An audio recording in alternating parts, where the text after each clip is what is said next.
السلام علیکم ورحمۃ اللہ وبرکاتہ۔ الحمدللہ وکفی والصلاة والسلام علی من لا نبی بعد۔ قال اللہ تبارک و تعالی فی القرآن المجید والفرقان الحمید والعصر ان الانسان لفی خسر الا الذین آمنوا وعملوا الصالحات وتواصوا بالحق وتواصوا بالصبر۔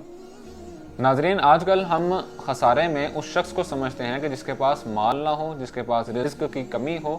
وہ بندہ اصل میں خسارے میں ہے۔ مگر اللہ تبارک و تعالی نے تمام کے تمام انسان کو خسارے میں بتایا اور آگے بتایا کہ سوائے ان تین لوگوں کے، پہلا وہ بندہ جو ایمان لے کر آیا اور اس نے نیک عمل کیے، کیونکہ ایمان کے ساتھ اللہ تبارک و تعالی نے نیک اعمال کی کنڈیشن لگا دی ہے کہ آپ جب تک نیک اعمال نہیں کریں گے آپ کا ایمان مکمل نہیں ہو سکتا۔ وتواصوا بالحق، اور ایک دوسرے کو حق بات کی وصیت کرے، حق بات کے ساتھ کھڑا ہو جائے۔ حق بات کے اوپر کھڑے ہو جانا اور دوسرے کو بھی حق بات کی وصیت کرنا، تلقین کرنا، یہ بڑا مشکل کام ہے۔ آگے اللہ تبارک و تعالیٰ نے ارشاد فرمایا وتواصوا بالصبر، اور جو صبر کی وصیت کرتا ہے۔ ناظرین، آج کل ہمارے معاشرے میں صبر کی بہت زیادہ کمی ہے اور صبر کی تلقین بہت ہی کم لوگ کرتے ہیں۔ تو ناظرین، حق بات کے ساتھ کھڑے ہونا اور صبر کی تلقین کرنا اور صبر کرنا یہ بڑا مشکل کام ہے۔ ایک اور مثال لے لیجئے کہ جس طرح ہمارے آج کل حلال کمائیاں کم ہیں، رزق میں تنگی ہے، مہنگائی بہت زیادہ ہے، تو ہم لوگ فوراً پریشان ہو جاتے ہیں اور صبر کا دامن چھوڑ دیتے ہیں۔ ناظرین، آپ یہ بات جان لیجئے کہ یہ جو فکر معاش ہے، یہ جو معاشی حالت کی تنگی ہے، یہ آپ کی زندگی کے ہر پہلو پر اثر انداز ہوتی ہے۔ کیونکہ آپ یہ دیکھ لیجئے کہ اگر کسی محلے میں کوئی غریب لوگ رہتے ہیں اور ان کا بچہ جو ہے وہ دیکھتا ہے کہ میرے ہمسائے میں جو امیر حضرات رہتے ہیں وہ تو روزانہ پیزا کھاتے ہیں اور ہمیں تو 2 وقت کی روٹی بھی نصیب نہیں ہوتی، تو فوراً اس کے ایمان پر یہ بات اثر انداز ہوتی ہے کہ کیا میرا اللہ کوئی اور ہے؟ تو فکر معاش اور رزق کی جو تنگی ہے یہ آپ کے ایمان کے اوپر اثر انداز ہوتی ہے۔ اور اگر آپ کسی فیکٹری میں، کسی کمپنی میں کام کرتے ہیں اور آپ کا مالک کہتا ہے کہ تم نے 8 گھنٹے صرف میرا ہی کام کرنا ہے، تمہیں نماز پڑھنے کی بھی چھٹی نہیں ہے، تو اس طرح جو رزق کی کمی ہے، جو رزق کمانا ہے، وہ آپ کی عبادات کے اوپر بھی اثر انداز ہو گیا۔ اسی طرح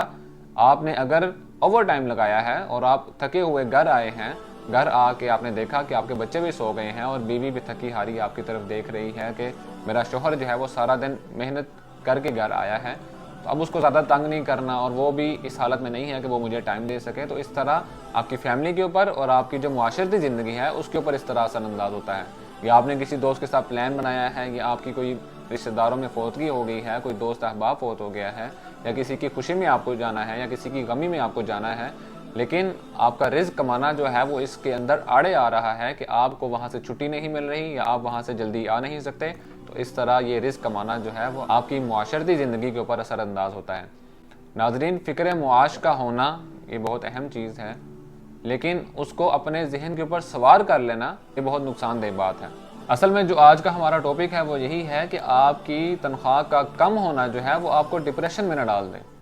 اور ایک اور بات یہ آپ جان لیجئے کہ رزق جو ہے وہ ضروری نہیں کہ مال کے ساتھ مشروط ہو، کیونکہ آپ یہ دیکھیں کہ یہ بھی تو ہو سکتا ہے کہ اگر آپ کے پاس رزق نہیں ہے تو اللہ تبارک و تعالیٰ نے آپ کو نیک صالح اولاد سے نوازا ہے، یا آپ دیکھ لیجئے کہ آپ کو اللہ تبارک و تعالیٰ نے اچھی صحبت سے نوازا ہے، یا آپ یہ دیکھ لیجئے کہ آپ کو اللہ تبارک و تعالیٰ نے اچھے رشتہ دار اور آپ کے والدین کا جو سایہ ہے وہ آپ کے اوپر رکھا ہے۔ یہ بھی تو ہو سکتا ہے کہ اس رزق کے بدلے آپ کو عقل و دانش سے نواز دیا گیا ہو کہ اس کی وجہ سے آپ کی طبیعت کے اندر نرم مزاجی موجود ہے۔ یہ بھی تو ہو سکتا ہے کہ رزق کے بدلے آپ کو حسن و جمال عطا کر دیا گیا ہو،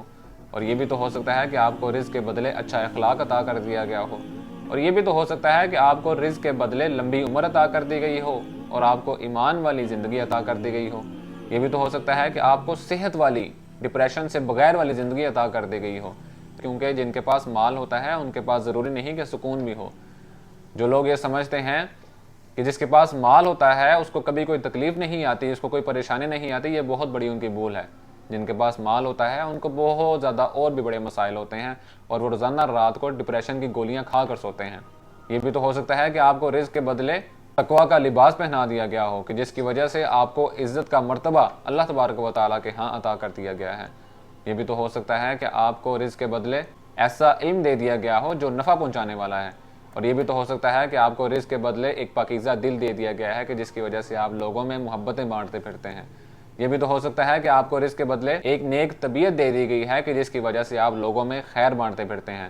یہ بھی تو ہو سکتا ہے کہ اللہ تبارک و تعالیٰ نے آپ کو رزق کے بدلے ایسا عزت والا مقام عطا کر دیا ہے کہ جس کی وجہ سے آپ کو حلال کمائی اور امن والا جو مقام ہے وہ بخش دیا گیا ہے۔ یہ بھی تو ہو سکتا ہے کہ آپ کو رزق کے بدلے اچھی سواری دے دی گئی ہے، کیونکہ اچھی سواری کا ہونا یہ بھی بہت بڑی نعمت ہے۔ یہ بھی تو ہو سکتا ہے کہ آپ کو رزق کے بدلے ایک اچھے اخلاق والا شوہر اور نیک صالح بیوی عطا کر دی گئی ہے۔ رزق کی کمی کی وجہ سے پریشان نہ ہوا کریں۔ رزق کا ہونا نہ ہونا یہ ایک الگ بات ہے، لیکن صبر آ جانا، صبر رکھنا اور اپنے سے نیچے افراد کو دیکھتے رہنا، اپنے سے نیچے افراد کی طرف دیکھنا اور نصیحت حاصل کرنا، یہ بہت بڑی بات ہے۔ صبر رکھیے، صبر کا دامن تھامے رکھیے، ایک دوسرے کو صبر کی تلقین کرتے رہیے، انشاءاللہ یہ حالات بدلتے رہتے ہیں۔ وَنُدَاوِلُهُ الْيَوْمَ بَيْنَ النَّاسِ، اللہ تبارک و تعالیٰ دنوں کو لوگوں کے درمیان پھیر پھیر کر لاتے ہیں، لہٰذا پریشان مت ہوا کریں کہ آپ کے پاس رزق نہیں ہے تو اس کا مطلب آپ کے پاس کچھ نہیں ہے۔ رزق جو ہے وہ صرف مال نہیں ہوتا، رزق کے بدلے آپ کو اور بہت کچھ عطا کر دیا گیا ہوتا ہے جو آپ سوچ بھی نہیں سکتے۔ اللہ تعالیٰ سے دعا ہے کہ اللہ تعالیٰ ہمیں رزق حلال وافر مقدار میں عطا فرمائے۔ اگر رزق نہیں بھی ہے تو رزق کے بدلے جو چیزیں ہمیں عطا کر دی گئی ہیں ان کے اوپر شکر ادا کرنے کی توفیق عطا فرمائے۔ الحمدللہ کا کلمہ ہمارے زبانوں کے اوپر چلتا رہے۔ اللہ تعالیٰ سے دعا ہے کہ اللہ تعالیٰ ہمیں دین کو سمجھنے اور اس پر عمل کرنے کی توفیق عطا فرمائے۔ وآخر دعوانا ان الحمدللہ رب العالمین۔